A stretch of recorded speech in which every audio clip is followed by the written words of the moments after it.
Baiklah, kali ini saya akan membahas mengenai pertandingan final UEFA Super Cup, yaitu yang akan diselenggarakan beberapa hari ke depan. Saya mau nge-tag video ini pada hari Sabtu, di mana pertandingan UEFA Super Cup ini akan diselenggarakan pada hari Rabu, yaitu yang akan diselenggarakan di Stadion Warsawa di Polandia, yang bertepatan pada hari Kamis dini hari, yaitu kurang lebih pukul 2 waktu Indonesia bagian Barat. Ini Sabtu ya, hari Sabtu, kemudian besok, terus Senin, Selasa, Rabu, Kamis. Jadi sekitar 4 atau 5 hari lagi pertandingan final UEFA Super Cup ini akan tayang. Yaitu antara yang mempertemukan selalu antara juara UEFA Champions League UCL dan juara UEFA Europa League atau UEL. Di mana UEFA Champions League merupakan kasta tertinggi kejuaraan Eropa, sedangkan Europa League merupakan kasta kedua, kasta yang setelah UEFA Champions League. Tentunya UCL ini lebih bergengsi dibanding UCL. Yaitu juara UCL Real Madrid melawan juara UEL yaitu Atalanta. Real Madrid asal Spanyol dan Atalanta asal Italia. Di mana umumnya pertemuan antara juara UCL dan UEL ini seringkali dimenangkan oleh juara UCL. Akan tetapi tidak selamanya juara UCL tuh bisa menang, walaupun memang sering juara UCL yang menang. Seperti terjadi pada tahun 2006 di mana Sevilla berhasil menjadi juara UEFA Super Cup, di mana saat itu mereka menjadi juara Europa League saat itu. Kemudian pada tahun 2012 kala itu Atletico Madrid menjadi juara dari UEFA Europa League. Mereka berhasil mengalahkan juara UEFA Champions League yang saat itu yaitu Chelsea, yang secara mengejutkan menjadi juara UCL di tahun 2012. Mereka dikalahkan dengan skor yang telak 4-1 saat itu. Jadi Anda bisa bayangkan, juara UEL bisa mengalahkan juara UCL dengan skor telak 4-1, di mana Radamel Falcao mencetak hat-trick kala itu ke gawang Peter Cech, penjaga gawang dari Chelsea yang merupakan salah satu penjaga gawang terbaik di Premier League di Liga Inggris hingga saat ini. Kalau tidak salah, Peter Cech itu memiliki clean sheet paling banyak di Liga Inggris ya. Sepanjang sejarah Premier League, clean sheet atau tidak kebobolan paling banyak dari seorang penjaga gawang di Liga Inggris itu dipegang oleh Peter Cech. Namun Peter Cech berhasil dibobol oleh Radamel Falcao sebanyak 3 kali, sehingga membuat Chelsea kalah dengan skor 4-1 kala itu. Kemudian pada tahun 2018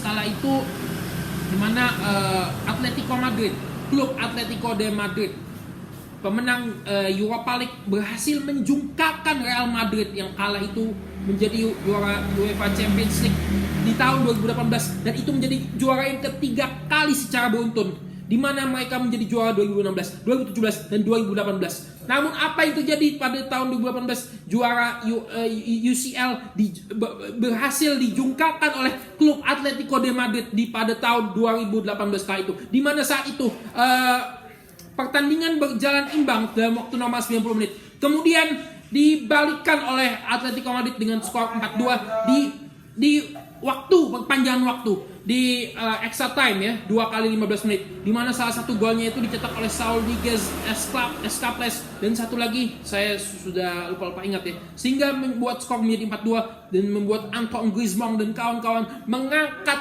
juara dari UEFA Super Cup. Ya, dari sini bisa kita lihat bahwa memang tidak selalu juara dari UEFA Champions League itu akan dengan mudah melenggang untuk menjadi juara.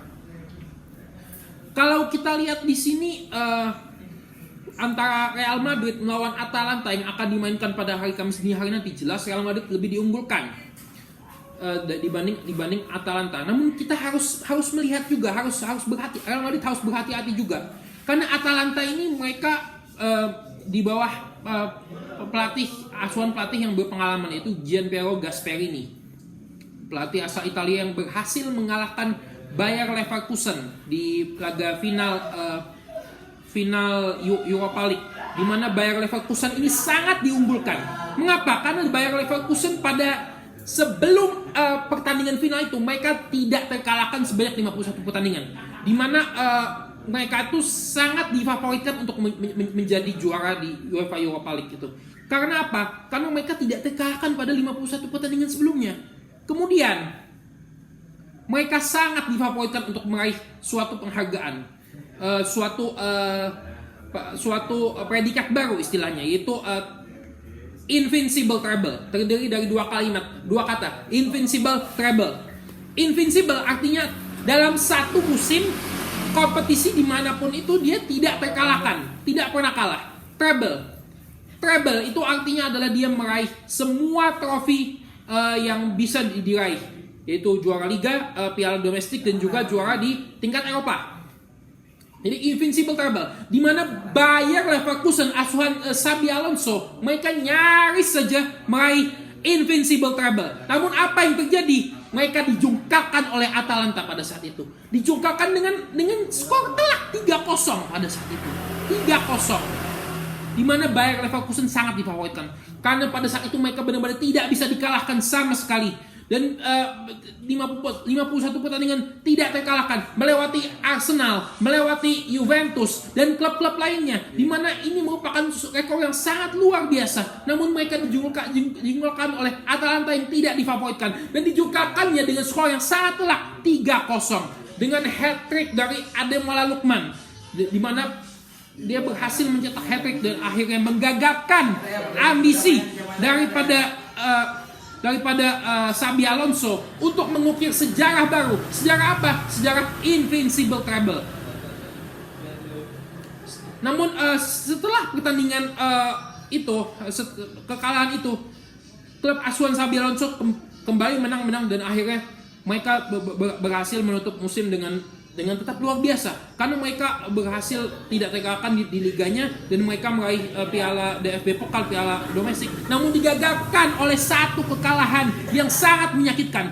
Mengapa menyakitkan? Karena kekalahan itu di final, ditambah lagi kekalahan itu dengan kekalahan yang sangat telak 3-0, padahal mereka favorit dan mereka kalah dengan skor telak 3-0. Ini sangat harus diwaspadai oleh Real Madrid, oleh Carlo Ancelotti dan juga Luka Modric dan kawan-kawan. Apalagi skuad Real Madrid saat ini mungkin terbilang mewah, sangat mewah, karena sudah kedatangan Kylian Mbappe yang mereka nantikan selama bermusim-musim. Mereka sudah mengincar dari 2018 dan bermusim ditunggu sehingga akhirnya bisa mendapatkan secara free transfer, secara gratis. Namun kalau dilihat dari skuad Real Madrid saat ini, memang untuk posisi penyerang mungkin tidak ada masalah. Posisi lini tengah mungkin tidak ada masalah. Lalu posisi penjaga gawang mungkin tidak ada masalah. Yang sedikit bermasalah adalah posisi back tengah. Mengapa? Karena back tengah mereka saat ini, di mana kapten mereka Nacho Fernandez Iglesias baru saja meninggalkan klub setelah memutuskan untuk tidak memperpanjang kontraknya dan untuk meneruskan karirnya di Saudi Arabia sana, di Arab sana. Di mana Nacho ini merupakan pilar penting Real Madrid.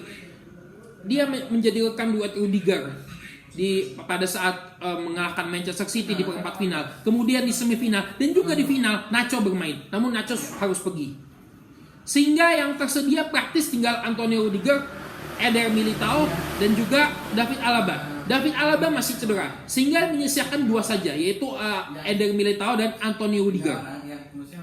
Eder Militao dan Antonio Rudiger ini tidak cocok diduetkan, kawan-kawan.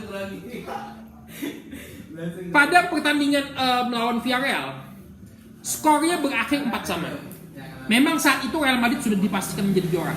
Namun 4 gol yang kebobolan itu terjadi saat Antonio Rudiger dan Eder Militao berduet.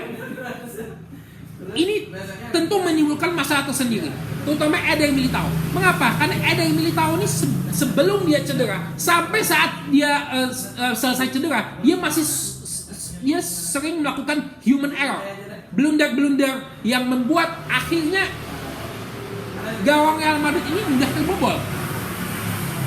Sehingga apabila Antonio Rudiger dan juga Eder Militao ini diturunkan secara bersamaan, diduetkan di posisi back tengah, ini tentu akan sangat riskan bagi Real Madrid. Apalagi apabila ada yang Wala Lukman bermain dan juga pemain-pemain Atalanta lainnya.